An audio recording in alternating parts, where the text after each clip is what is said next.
পবিত্ৰ মালাধাৰী আপোনাৰ নিমিত্তে গাঁঠি আনি আপোনাৰ ডিঙিত পিন্ধাই দিল।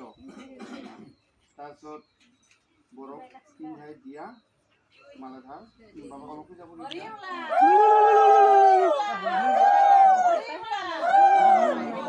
হ'ব হ'ব হ'লে হ'লে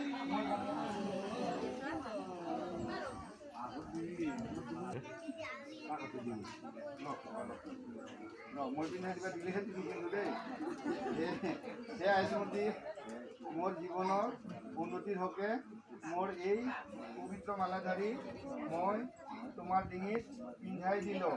তুমি দীৰ্ঘজীৱী হোৱা। পিন্ধাই দিয়া।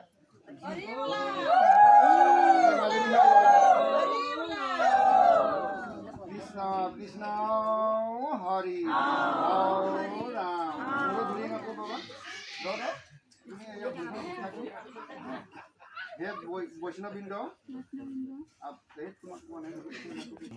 আপোনালোকক সাক্ষী কৰি আজি এই আইচমানক মই স্বামী স্বৰূপে গ্ৰহণ কৰিলোঁ। বাবা কবিতা হে আইচমতী আজি তোমাক পত্নী স্বৰূপে গ্ৰহণ কৰিলোঁ। সমাজেতো বুজিয়ে পাল। এতিয়া যেনিবা ল'ৰাজনো কৈছে যেনিবা সি নিজৰ ইচ্ছা অনুযায়ী পত্নীজনক আমি গ্ৰহণ কৰা বুলি পেলাই আৰু কইনাজনীও যেনিবা নিজৰ স্বামী বুলি তেওঁ মানি লৈছে। সেয়েহে আজিৰ পৰা তেওঁলোক দুয়োজনে পতি পত্নী। বুজি পাইছে না? পতি পত্নী। আৰু ইয়াৰ মাজত যদি কিবা বিহাজত দেখা হয় তেতিয়াহ'লে আমি সমাজে তোমালোকক ধৰিম আৰু সমাজৰ মাজত তোমালোকে দায়ী হ'বা। বুজি পাইছা না? মই বিশেষকৈ বাঢ়াব খোজা নাই আজি আমাৰ বিয়া হিচাপে এইখিনি হ'ব দে মাজনী এৰি দিয়া। কইনা হেমান এটা কইনা এটা ওলাইছে কাই নাকান্দে